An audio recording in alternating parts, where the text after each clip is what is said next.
What did then you do to fill up the pipeline? Building up a website, building up a brand, your repeat clients, calling up builders, cold calling, real estate agents, cold calling them, going into offices and giving business cards. You're very quickly getting a name for yourself. It looks like things are evolving and things are expanding. Definitely started noticing way more sort of leads coming through. Well, what was it like when you were starting out? James Wilkinson, welcome to the Lifestyle Empire Show. Thanks for having me. We are going to run through a little bit about A-Team painting today, and I also want to poke in and get a bit of a understanding about the man that runs the brand too. You're very quickly getting a name for yourself, and a good one at that. It looks like things are evolving and things are expanding. Yeah, definitely. Sort of started out just working by myself, obviously, doing that sort of weekend work, weekend cash jobs on the side when I was working for my boss full time. Then eventually, I decided to branch out on my own. When was this? This was back in just before COVID. I think it was like end of 2017, early 2018.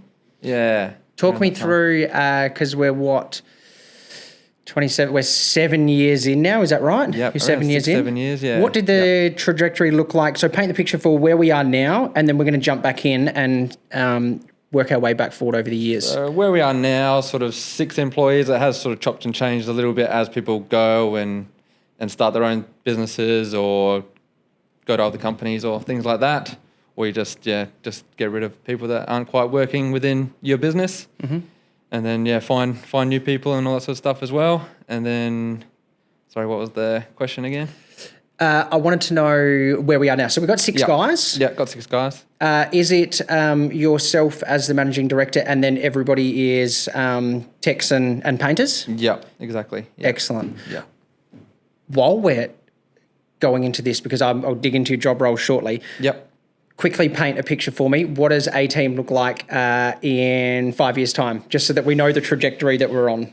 In 5 years' time, to be honest, I haven't really thought about what it looks like in 5 years' time, which is probably not such a good thing. I have been focusing a lot of time and attention in other things outside of the business. But in terms of the business, I've sort of been happy going the way I am at the moment. I don't know if I sort of could look to take the next step and look to grow a bit more or take on someone that can help me look after the business. That's where it sort of gets a bit scary for me, finding that person that can take my role sort of thing, do the quoting, do all the talking to clients, dealing with clients, all that sort of thing, and getting all the jobs and all that sort of thing. So, it's something that I'm a bit hesitant to try and do, and I don't really know if there is someone within my field that would want to take on that sort of responsibility. So we start barking down the almost into like the equity share, profit share type setups, isn't it? To bring someone in and have them think like a owner. Yeah, think like a co-owner type style. Yeah. Let's time warp back a little bit. Let's go to talk me through a couple of the milestones, like you become proprietary limited, you have a few guys in the team, like whereabouts were we then and what kind of work were we doing? So started off the company, Proprietary Limited. First started like just hiring a few subcontractors here and there when I got busy, my brother being one of them, and just a couple of guys I knew through the painting industry that worked for either my old boss or other companies, and just had them help me out every now and again. And then from there, when we started to pick up a fair bit of work, also had the government scheme come in where they had the scheme for the apprentices. They're sort of paying half their wage, which I was like, oh yeah, that's really, really good. So I might try and take benefit of that. So hired my first apprentice, took him on. I went through about 9, 10 apprentices that I trialled before I found the right guy. And hired him. And then shortly after that, I had another guy that I knew through the painting industry that used to work for my mate up in the Riverland. And then he just needed to move down to Adelaide. So I was like, I'm looking for more guys. And he was an apprentice as well, a 3rd year apprentice. So again, I could take advantage of the wage subsidy again through that. So half year's wage was covered by the government. So I was like, makes sense. Let's do it, sort of thing. So you went out on your own. A couple of years later, we've got some subbies with us. Then we start to take on apprentices. You're still running single site at the same, or multiple sites at the same time? Probably there. I'm still running just the single site. I'm still on the tools myself, running the business, yeah. And then shortly after that, I had another guy who also used to work for my mate in the Riverland, come down to Adelaide. He's heard from the other guy that I was good to work for, and he was keen to come on as well. So probably a few weeks after that, I took on my third guy without sort of having like a big build-up of work. I just said, yep, let's go. Let's take on another guy. And then I was like, oh, shit, have I got enough work to keep these guys fully employed, sort of thing? I was like, yeah. So you started chewing through your bookings that you had. Yeah. What did then you do to fill up the pipeline?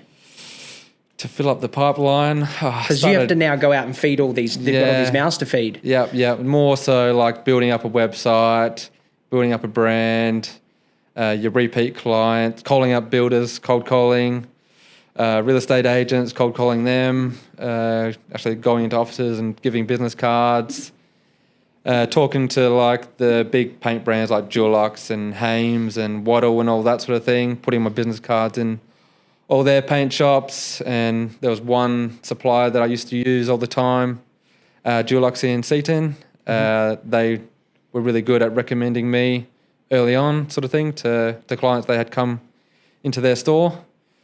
And then started flirting a bit with like Facebook ads myself, just creating my own Facebook ads and seeing how that went, and sort of didn't go too bad. Got a few jobs out of that, so enough to keep us ticking along, sort of thing. Is that something that you do quite often? So you say you're going to start a new tactic, be it Facebook ads. Do you find that you want to learn it first before you engage like a contractor agency to help out? I just really didn't know what sort of contractor agency to get to do that sort of thing. I really didn't investigate too much into who does that sort of stuff and their reputation and all that sort of thing. So I thought, I'd give it a crack myself first, see how it goes. And then after that, I think I saw a bit of the Filtered guys stuff online through Facebook and Instagram. Another painting company called Ready Set Paint. They did their stuff through them, and it looked really, really good, really professional. I was like, wow, like I need to maybe start doing something like that to get a few more leads coming in and get a bit more known, sort of thing. Yeah. So you started. I want to press on this a little bit because I think the brand component is something that gets a little bit overlooked in the service space and the trade space. And I just want to know, when you started running ads, because we all need to generate attention in some way, in some capability, whatever the medium is. Did you find that there was a massive difference between running ads on your own with the brand that you were using, the startup brand, versus then having, your whole brand guidelines, your whole brand messaging, everything redone? Was there a monumental shift in the outcome?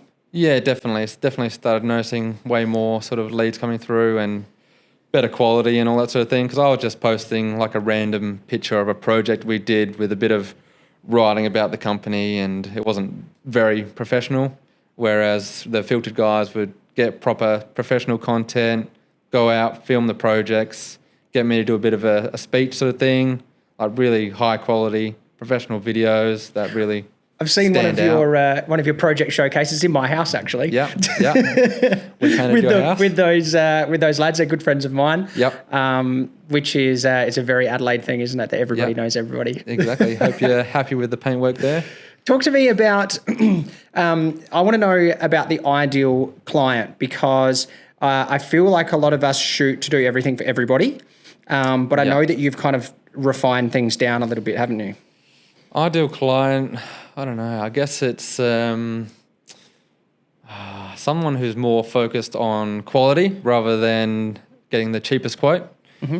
A lot of the time I find when you're going to a lot of quotes, depending on the suburbs and areas, I find most of the time it does come down to that sort of thing. They're a lot more price conscious, whereas some people really want the quality. They've seen your stuff on Facebook. They look at your reviews online and they just want a good quality job. And this is where you start to value stack, isn't it? Yeah. Where they've been to your website, they've watched your videos, they've gone to your socials. Yep. Everywhere they've looked have been confirming the fact that you're worth the money. Exactly. Is it just builders that you're working with, or is it direct to homeowners as well? We do a lot of mainly direct to homeowners is what we do through our Facebook ads and all that sort of thing, and just through word of mouth referrals. And we've got a few custom builders that we do a bit of work for, Clem Homes, Larez Homes, and a few other builders we also do work for. So, yeah. Is there a benefit to doing, I always think when we're working for builders, we get relationships and repeat work. Yep. When we're working for direct homeowners, we have to build a sales engine, which is what you've obviously gone through, through the ads and the flows and getting those leads over to you as well. Yep. Is there a difference in profitability, type of work, ease of work in the difference between builders versus homeowners? I find homeowners most of the time just easier to deal with, just because you're in control of the job from the start to the finish. There's no builders saying that you got to be here at this timeline, or there's no deadlines. You here now, or we had the chippies come in or Sparky come in, they messed up some of your work, you got to redo something, or just those little things, Being the principal contractor of the site as opposed to a subby means you get to control the dates. Yeah, we're in control of everything, when we start, when we finish, everything. Is there a difference in margins between either side? Margin-wise, I do find the homeowner stuff to be a bit more profitable, obviously, because builders are working to their own margins and they have their own allowances that they allow for the painting and all that sort of thing. They don't really want to go over that. So, they sort of sometimes dictate what you can sort of make. I'd like to know a little bit more about how this 6 to 8 man crew operates. Yep. Job management software, how do we schedule, how do we get the jobs done, how do we keep the quality high, all that kind of stuff. What are we using? What's the tech stack? So we're using ServiceMate at the moment. I find that really good. Found out about that from another tradie who I was randomly working on one of the building sites with. He just said it was great for his business. So pretty much all the boys' job schedules are on there. They can look at that anytime they like and see where they're going to be for the next week or two, however long I've done the schedules for. It's got all the quotes within there. That just does a full rundown of the jobs, so they can see, like, my guys can go in there and see the full rundown of the job, what they need to do. And there's no price or anything there. It just says what they need to do and all that sort of thing. And the pricing is just kept for me. I can see all the pricing. You can change the permissions and things in it, can't you? Change permissions and all that sort of thing, yeah. So the guys get a detailed job list so that you don't have to repeat yourself over and over. So I don't have to repeat myself over and over, yeah. I found that being really hard. Before, I used to have to rock up to site, do a full rundown of what we're doing and everything like that. You can only be in one place at one time as well. One place at one time, yeah. How many projects are you running at the same time at the moment? We're doing 2, 3, 4? Now, we're usually averaging around 3 a day. Yeah, usually 2, 3 man crews on a job. And then do you have a leading hand that runs the team on each site, or is it just your kind of more experienced guys? How do you structure that hierarchy? More so trusting my more experienced guys, but I don't know, I just sort of leave it. I trust all my guys probably almost equally now. I don't really have that guy that's like a real standout leading hand. They're all sort of... Everyone pulls their weight? Pulls their weight and all, sort of working together as to what needs to be done. Does your team chop and change quite a bit, or does it stay pretty constant?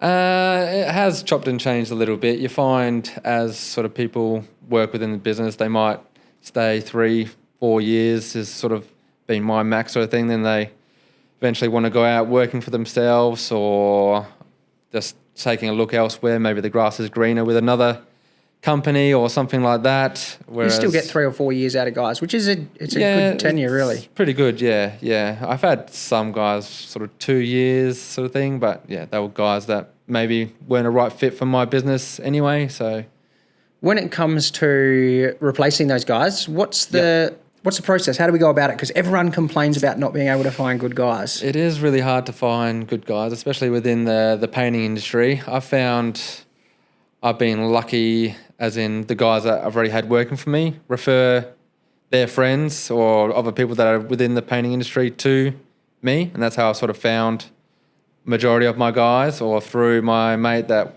lived in the Riverland, had his own painting business. He ended up shutting shop, and then I've got guys through him that moved to Adelaide. And then I found a few within Facebook advertising, doing it that way, and there's been a couple of good guys found that way as well. Because that would be your first time at going people that aren't in your extended network, isn't it? Yeah, so first time I've had two guys that were outside the network sort of thing that I employed, through Facebook ads. When you went about, I want to try and normalise the whole scenario. When you went about getting somebody who wasn't a part of your network, because that's real easy, like that's hook, line and sinker, they're done, they're in. Because you've got a baseline knowledge of them. Yeah. When it's somebody who's a complete stranger, how many applications do you get? How many job interviews do you get? How many people do you have to churn through? You said you went through a heap of apprentices. Yeah. Do you have a framework or a process in place there? So with the first lot of Facebook ads, when I was first looking to employ through Facebook, there would have been, I reckon, close to 100 people apply. A lot of foreigners, a lot of... How many suitable of 100? Suitable, I don't know, maybe looking 20%, right through, 50%? Maybe 10%. Okay. Actual 10%. So really got 10 resumes that were worth reading. That were worth reading, because most of them were like, oh, I want a job, or how much money do you pay, or stuff like that. So they're very direct, whereas I want, I don't know, more so what I'm looking for. And then once I found what I'm looking for, you can show me what you're worth and all that sort of thing, then we can work on it that way. Yep. Yeah. It's just exactly the same as buying anything, isn't it? You don't jump in straight away for the price. You want to look at all the features and benefits of it. Exactly, yeah. Yep. You've obviously got a bit of a company culture that's brewing. There's this unmeasurable thing that sits behind the brand, because people are reaching out and wanting to come and work with you. Yep. Did you notice a shift, and this is just jumping back into that branding conversation, did you notice a shift between the type of people that you were attracting prior to building the brand per se? And has the quality improved now? The quality has definitely improved now, more so with me sort of being a bit more onto them sort of thing, whereas before I was really just employ and I was a bit more lenient. Probably was a bit too nice, I guess. And you know exactly what you want go. now. You've got standards. Whereas now I know exactly what I want. I'm not going to mess around. If you're not a fit for the company, if you do a trial and I know you're not a fit, I'm not going to take you on, sort of thing. Mm-hmm. Yeah. Okay, let's shift from the marketing component to a bit of like the finances side of a company. Yep. How do you manage, structure like the data feed side? Are we still sitting in a position where that's like this elusive target to get to, of being able to have these perfect financial reports and knowing our numbers per se? Or are you all over it like shit on a blanket? I probably could be a bit better. I do go into Xero and sort of check my profit and loss statements quite frequently to see where I'm at there. And is that a weekly thing, a monthly thing? Almost weekly now, sort of thing. Yeah, I'm checking it quite frequently to make sure. And are you doing your bookkeeping, or have you got someone to do it? I've got a bookkeeper doing all my bookkeeping stuff, so she does all the boys' supers and all that sort of. So your Xero file stays up to date, and they're handling that, but you're jumping in from a managing director's perspective to track how the numbers are performing. Make sure I'm charging the right amount, sort of thing. Make sure we're actually profiting from the work we do, rather than just working for the sake of working. Hoping for the best. Yeah, and hoping for the best. Yeah. Speaking of cost tracking, are you doing the cost tracking component in ServiceMate with like individual job reports of the labour materials assigned to jobs? How are we doing that part? That part is where I've been probably lacking. I was having the boys check in, check out, and they'll tell me how much time they were spending on each job and all that sort of thing. Whereas as of late, we've gotten a bit lazy with that, as in not checking into jobs, not checking out. It's just the boys just showing up and doing the job, and not actually checking in and checking how much time we're actually spending on each individual job. I'll go back and I'll see what days we assigned and roughly work it out that way, sort of thing, how many days and how many days I've allowed on that job and materials wise, and track it that way. But really, I should be tracking it probably a bit better than what I currently have been.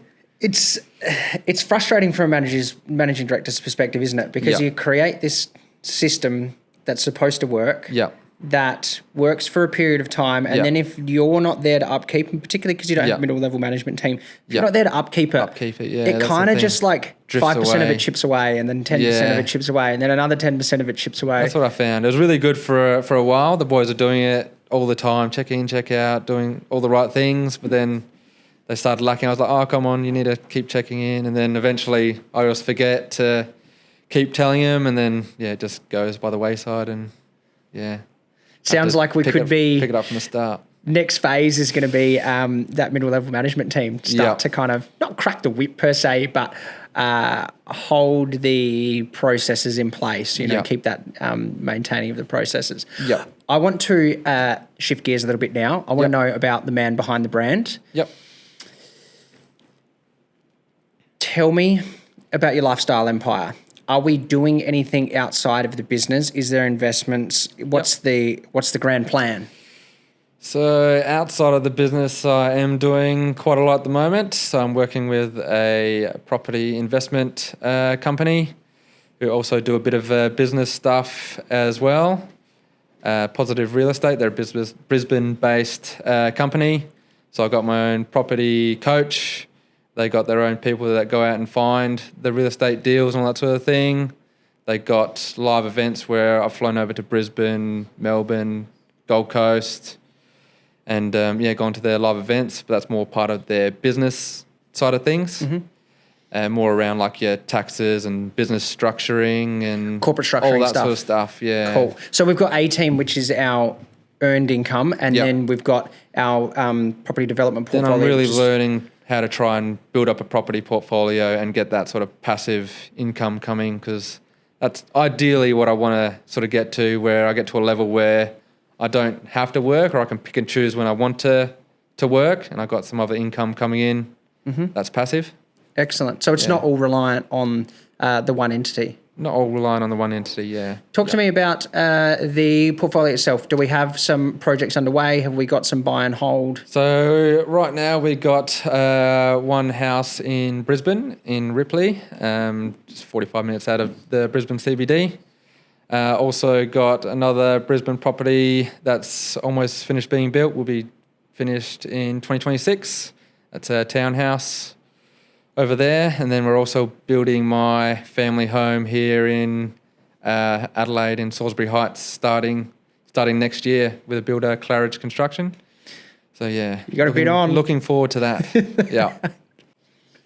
Okay, so we've got a couple properties underway at the moment, and we've got the family home coming up, the PPR, as they'd say. Yep. What does, I'm going to push again on the question, span again into the future, 5, 10, 20, 85-year-old James, what do we have? Where are we?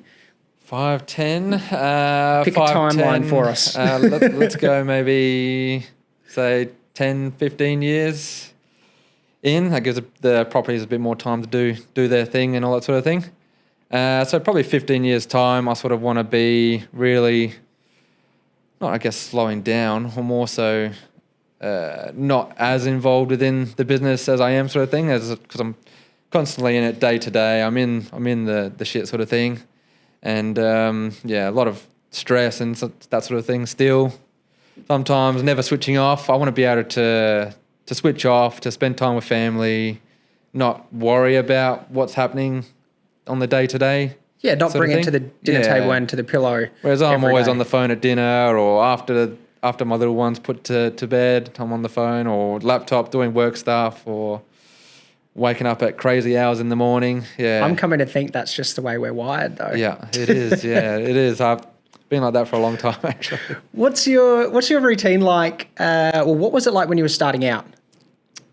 Starting out, I did used to like to go to the gym, so I still try and keep that routine. So it was probably like a 4 a.m.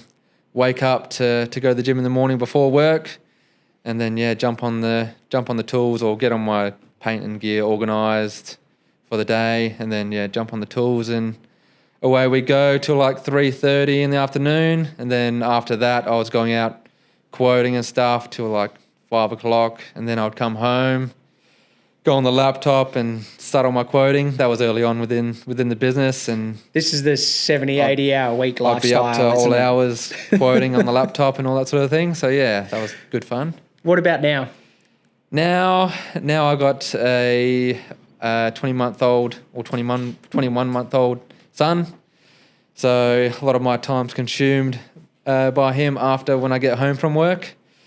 So they need a lot of attention. They do need a lot of attention. Luckily, my partner's very good at providing that attention for him.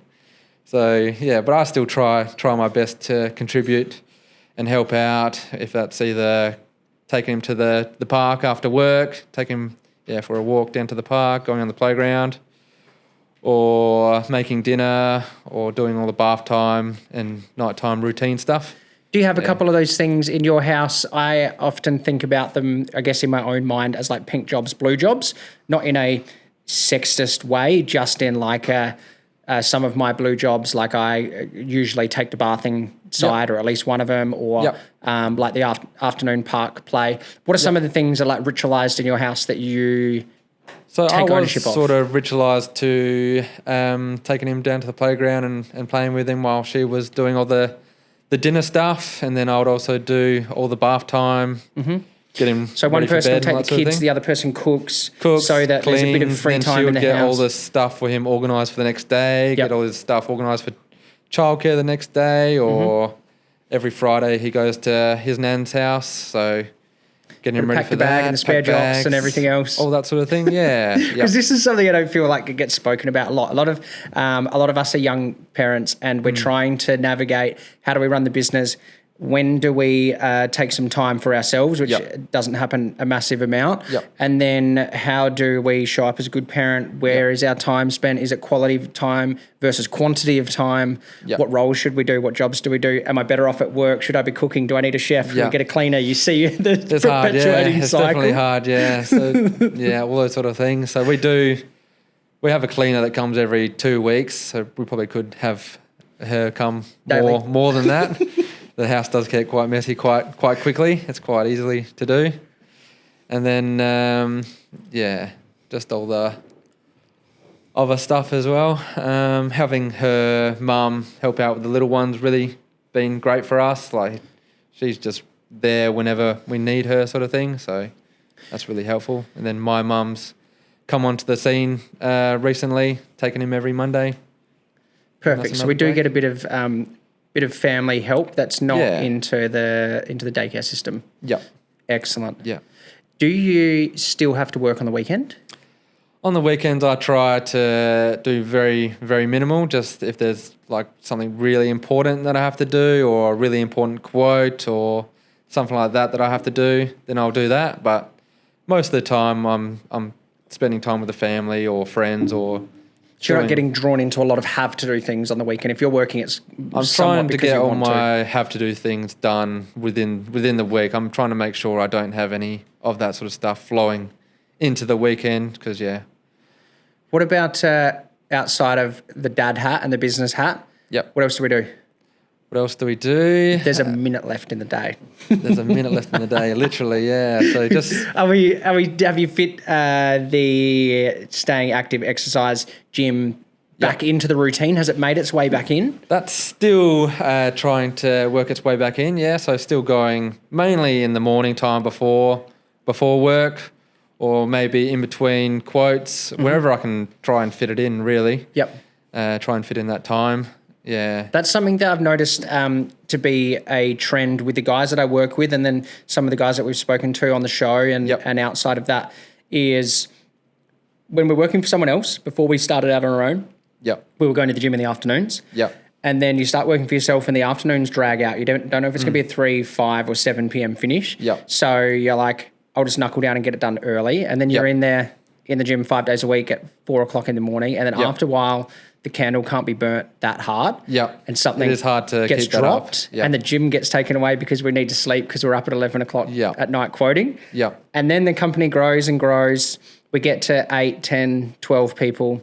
We finally get somebody else to help share the office load. We're no longer on the tools. And then kind of you get given back a bit of free time, but you don't know what to do with it. Yeah. It feels like guilty time. Yeah, I do find that a lot. So yeah, we're trying to come up with things to do to fill up our time on the weekends, whether it's visiting family or not long ago went to a Wiggles concert, which was good fun. It's eye-opening, isn't it? Yeah, it's one hell of a definitely. stimulation. Yeah. I've been to a couple of Wiggles concert and you come out like, Yeah. oh, fuck. It was pretty full on, actually. Tell me, not to darken or dampen the mood, but tell me about what sacrifices did we have to make to get A-Team where it is?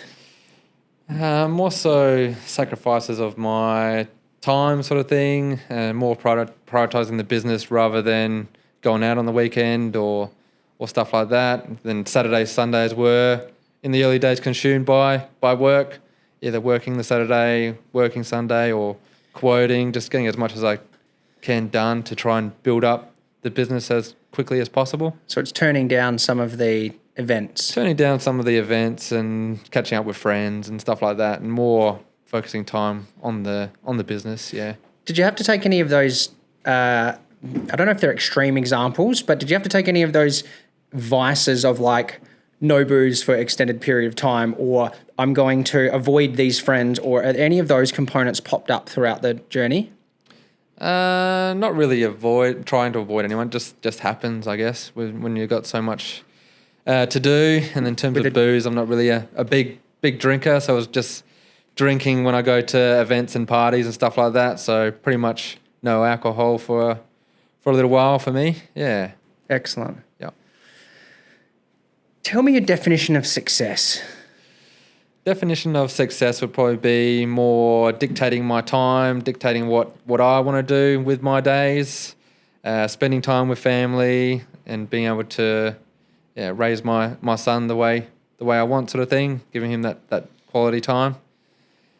And then, just not having to worry about money constantly and where's the money going to come from, or how much do we have to pay for this, or Be able to make decisions and not look at the bank account. being able to make decisions and not look at the bank account. Nice. And have that flexibility of your calendar. And have the flexibility, yeah. It's reassuring to hear that it's not always about like $100 million massive bank balance. It's not always about the flashy stuff. Sometimes it's about what really matters. It's like the living quality within time, your means, the flexibility. being happy, and then just having whatever keeps you happy, sort of thing. You try and strive for the next big thing all the time. I guess you're never going to be happy. You're never going to be content.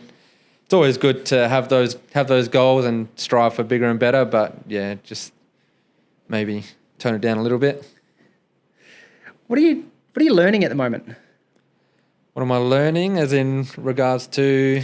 Are you listening to podcasts? Are you listening to books? Do you read a book? I listen to podcasts every day. I spend a lot of time driving on the road in between jobs or quoting and stuff. So I listen to hours upon hours of podcasts, whether that's property investment, business, investing through cryptocurrency and all that sort of thing. I've been pretty big on lately.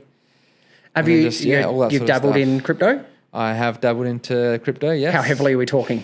Quite heavy at the We're moment. committed. Yeah, We're in. We're committed. We're the boat has set sail. In the game. Yeah. Excellent. So, for your, I suppose your investment strategies, you built the company, and then you were listening to a lot of stuff about the company. Yep. And then it's got to a position where you've freed up some of your time, using that spare time to then educate yourself on property developments, and then start taking some action in that realm. And then as that's ticking along as well, our brain doesn't switch off. So then you're going, okay, well, let's capitalize on the crypto area. And we've got those three marketplaces to play in. Is there any other areas that we're missing? Or is this the game? This is the trifecta? That is the game. So the game is to use the business as more like a ATM to fund the property investment stuff. I love that analogy. To get the lending and what I need to be able to purchase and all that sort of thing, and be able to build that. And then the crypto side of things, more to fast track that with whatever spare sort of money I got, put that to the side, invest that into the crypto. Not a big high risk, high reward type setup, high risk, isn't high it? reward. Yeah, not a massive portion of my net wealth sort of thing. Yep. So I don't want to be too heavily risk involved, but yeah, just enough to sort of help accelerate the property purchases and just more so, have that money as a security. It's interesting. You're the first person that's spoken about crypto on the show. Yeah. It's usually business, a little bit of property. Yeah. But it's interesting to see that kind of rear its head a little bit. Yeah. Because there is definitely realms where it gets spoken about a lot. Yep. But here, not so much. Yep. Is it a long-term play or is it a short-term play?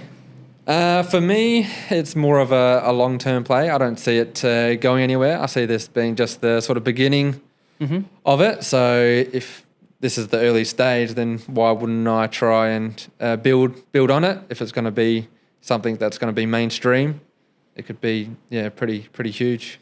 Does that buy and hold mentality go across your developments as well? Are you building developments and holding them, or I don't see myself selling any of those. That's more a buy and hold strategy, long term thinking for passive income. Eventually, pay down the debt as we go, and different strategies for that as well. And then eventually build up super and all that sort of thing, because there's all sorts of different things that you can do within your super in regards to tax and reducing your tax and all that sort of thing, and all that sort of thing. Yeah. What about back to A-Team? Does that mean that this is most likely going to be a buy and hold in here as well, that we're not going to compartmentalise it and sell it off? Is A-Team the legacy?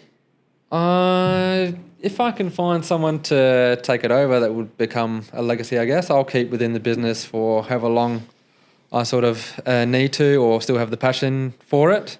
Because eventually the income is required for the rest of the investment portfolio, isn't it? It's required for purchasing, for the acquiring of it. It's not so much. It's still, if it's not paying for itself, the properties aren't paying for themselves, then I need to put in that extra money to help keep them ticking along. But once they get to a stage where they're covering themselves, then the business not so much required, as in that big sort of turnover sort of thing. Yeah. Awesome. I want to know, what was the biggest learning, the biggest change, the biggest thing that you did in the business that has given us the most bang for buck? Biggest thing, more so getting myself out there, doing really professional content, doing that constantly, as in like constantly posting the Facebook, posting Instagram, having a really professional, well done website, just looking professional across all the different platforms has really been a real big one for me. And I get a lot of comments about that sort of thing as well. It's taking that marketing and sales component really seriously, isn't it? Yeah, taking it seriously rather than just relying on word of mouth and repeat clients. You sort of want to... You're leaving your growth up to chance then. Exactly, yeah. Yeah. Mate, this has been a pleasure. It's given us a really good insight into A-Team. I appreciate you for coming on the show. No worries. Thanks for having me. Where can people find you? Where can people find me? They can find me on Instagram, A-Team Painting Professionals. They can find me on Facebook. They can find me on my website, a-teampainting.com.au. And there we go, the shameless plug. We've dropped it in. That's it. You got to. Excellent. Bye for now, my friend. Thank you. No worries. Thank you very much.